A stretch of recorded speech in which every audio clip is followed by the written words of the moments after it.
আমি জানি এই সময়ে তুমি অনেক কষ্ট হয়ে আছো, কিন্তু বিশ্বাস করো আমি খুব মন থেকে বলছি that I really proud of you. আমি জানি অনেক দিন ধরে তুমি এই কষ্ট নিচ্ছ, কাউকে বলে বোঝাতে পারোনি, চেষ্টা করেছিলে বোঝানোর, কিন্তু কিছু জিনিস কিছু কষ্ট এমন থাকে মনের ভেতরে যেটা আমরা কাউকেও বলে শান্তি পাই না, মানে বলে বোঝাতে পারি না। কেন দুনিয়ার নজরে হয়তো তোমার এই প্রবলেমটা এমনি একটা প্রবলেম, সিম্পল। কেউ হয়তো তোমাকে বলে দিচ্ছে যে it's a part of life, problems তো থাকবেই, মুভ অন করো। কেউ হয়তো বলছে যে লাইফে অনেক বড় বড় প্রবলেম হয়, এটা তো কিছুই না, আমার প্রবলেম অনেক বেশি। কিন্তু ব্যাপারটা কি জানো তো, মানে একটা কথা আছে যেটা আমি ভাবি যে ছোটবেলায় যখন একটা খেলনার জন্য আমি কেঁদেছিলাম, আমার বাবা আমাকে ওটা কিনে দিচ্ছিল না, তো আমি খুব কেঁদেছিলাম, এতটাই কেঁদেছিলাম যে আমার জ্বর এসে গেছিল। এখন ভাবলে আমিও হাসি, মাও হাসে, কিন্তু ওই যে তখন আমি যখন কেঁদেছিলাম না, ওই কাঁদাটা, ওই চোখের জলটা কিন্তু আসল ছিল, ওই জলটা নকল ছিল না। ওই সময় ওই মোমেন্টে ওই কষ্টটা আমি ফিল করতে পারছিলাম, তাই আমার চোখ থেকে জল এসেছিল। তো কোনো ঘটনাই, কোনো লাইফের প্রবলেমই ছোট বড় বলে কিছু হয় না, অনেক জিনিসই আমাদের এফেক্ট করে, এতটাই এফেক্ট করে যে আমরা আস্তে আস্তে চুপ হয়ে যাই। তো আমি জানি যে এই মুহূর্তে তুমি অনেক চেষ্টা করছো এটার থেকে বেরানোর, এই কষ্টের থেকে বেরানোর।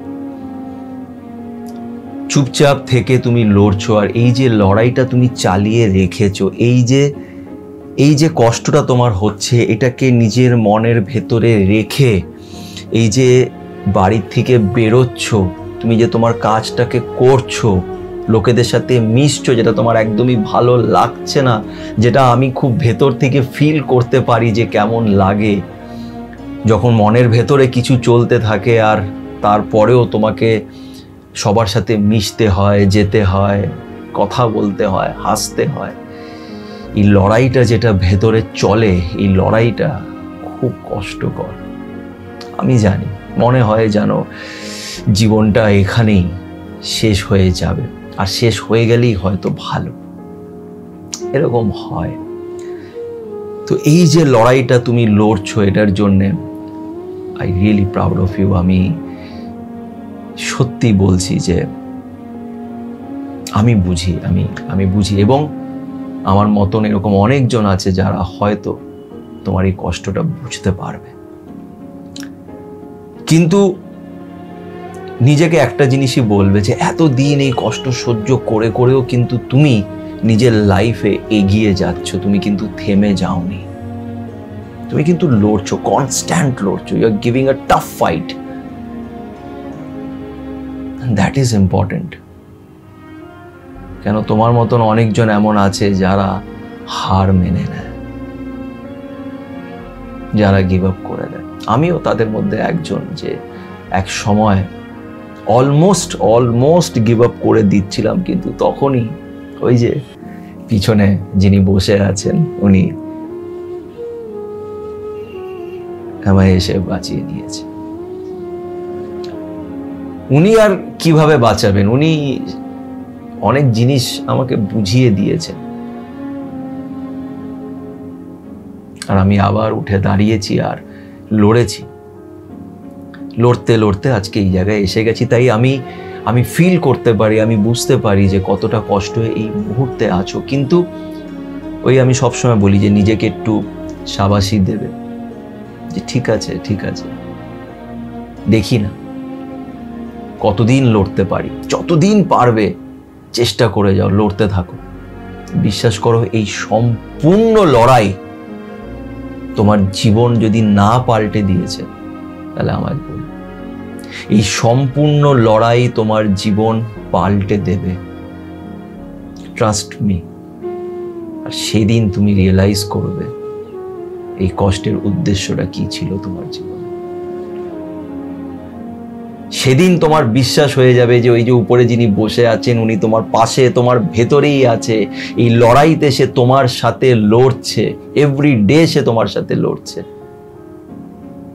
সেদিন তুমি রিয়েলাইজ করবে যে তুমি কতটা পাওয়ারফুল, তোমার ভেতরে কতটা শক্তি ছিল বা আছে, যার জন্য তুমি আজ এই জায়গায় দাঁড়িয়ে আছো। আর এখনো তুমি পড়ে যাওনি, এখনো তুমি হেরে যাওনি, খেলা এখনো শেষ হয়নি।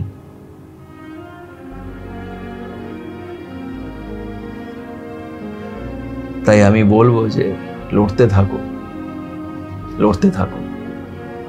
ঠিক সময় মতন তুমি তোমার প্রশ্নের উত্তর পেয়ে যাবে, ঠিক সময় মতন তুমি অনেক কিছু শিখে যাবে। আর হয়তো তখন তুমিও কাউকে না কাউকে এই কথাগুলোই বলবে যেটা আমি আজকে বলছি। এমন একটা মানুষকে বলবে যার হয়তো তোমাকে তখন প্রয়োজন। তুমি তার জীবনটাও পাল্টে দিতে পারবে, কিন্তু কারুর জীবন পাল্টাতে গেলে আগে তোমাকেও সেই জিনিসগুলোকে শিখতে হবে, রিয়েলাইজ করতে হবে। তাই হতাশ হইও না, যেটা হচ্ছে মানছি খুব কষ্টকর, কিন্তু দিনের শেষে তো আমরা সবাই একা। আমাদের নিজেকে বোঝাতে হয়, বুঝিয়ে আবার নিজেকে তুলে ধরতে হয়।